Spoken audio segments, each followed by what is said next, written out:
Bakit napakahalagang malaman mo ang tungkol sa Law of Abundance o Batas ng Kasaganaan? So, hi mga kuya at ate, welcome kayo sa page kong pangalawang pagkakataon. Bago ang lahat mga kuya at ate, isingit muna natin itong scarcity mindset. Ang scarcity mindset ay isang uri ng pag-iisip kung saan palagi mong iniisip na kulang ka, kapos ka, wala kang sapat na pera, panahon o kakayahan, oportunidad o kahit sa pagmamahal. Halimbawa, hindi ko kaya yan, kulang ako sa talento. Hindi ako yayaman kasi mahirap lang kami. Bakit ako magbibigay, wala nga akong sapat para sa sarili ko? Samantalang ang law of abundance ay isang batas ng kasaganaan, ay isang paniniwala na nagsasabing may sapat at sobrang biyaya sa mundo para sa lahat. Ibig sabihin, kung tama ang iyong pananaw at kilos, maaaring maakit ang yaman, tagumpay at kaligayahan sa buhay. Sa simpleng salita, kung iniisip mo na may darating na magandang bagay at kumikilos ka para dito, mas malaking posibilidad na makuha mo ito. Para itong pagtatanim ng boto, kapag inalagaan mo ng mabuti, lalago ito at mamumunga. Pero hindi lang ito tungkol sa pag-iisip ng positibo, kailangan din ng aksyon. Kung gusto mong yumaman, dapat may sipag at tiyaga ka sa trabaho o sa negosyo. Kung gusto mong maging masaya, dapat mong piliin ang mga bagay at tao na nagbibigay saya sa'yo. Kung gusto mong maging matagumpay, dapat handa kang matuto at magsikap. In short, don't be afraid of your luck because there are many opportunities around you. When your mind is open to a possibility of abundance, you will more easily notice and reach for the blessings that are in store for you.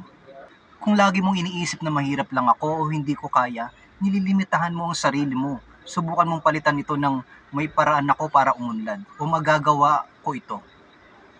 Madalas nandyan na ang pagkakataon pero dahil sarado ang isip natin, hindi natin nakikita. Halimbawa may seminar o online klase, pero dahil iniisip mong sayang lang yan, hindi mo ito sinubukan. Alam niyo po mga kuya at ate, ang pagiging mapagpasalamat ay isang malakas na paraan para mas maka-attract ka ng mas maraming biyaya. Kapag pinapahalagan mo ang maliliit na bagay, mas nagiging masaya at maganang buhay. Hindi sapat ang bastang pag-iisip lang ng positibo. Kailangan ding kumilos. Kung gusto mong umasenso, maghanap ng paraan, mag-aral, magsimula ng maliit na negosyo o palawakin ang iyong koneksyon.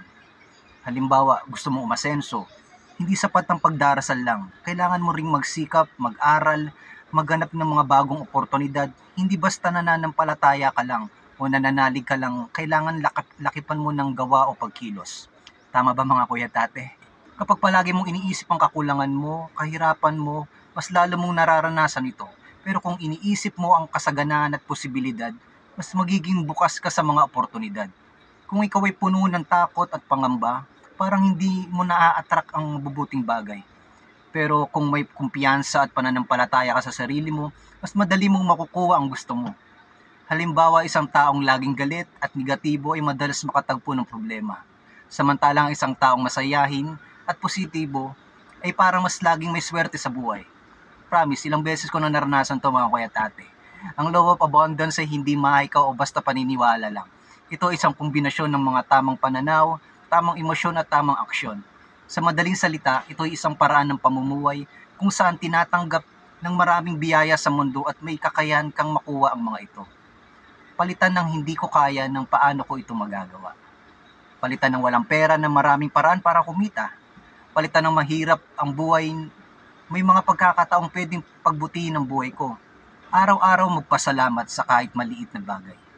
Isang magandang umaga, isang libreng pagkain o kahit isang simpleng paghinga mo ngayon. Kapag nagpapasalamat ka, mas lalo kang nagiging positibo at mas maraming biyayang darating sa iyo. Tama ba mga kuya at ate?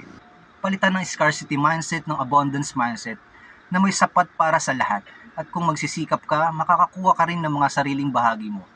Ito isang makapangyarihang prinsipyo na makakatulong sa iyo upang makamit ang masaganang buhay, hindi lang basta positibong pag-iisip, dapat may kasamang kilos. Gumawa ng malinaw na plano, magtakda ng maliit na mga hakbang patungo sa iyong layunin. Minsan may mga dumarating na pagkakataon pero tinatanggihan natin dahil sa takot o kakulangan ng kumpiyansa. Buksan ang sarili sa mga posibilidad. Tanungin ang sarili, ano ang pinakamagandang maaaring mangyari kung susubukan ko ito? Alright? Thank you for the time mga kuya at ate. Bisita kayo ulit sa next video ko. Bye-bye.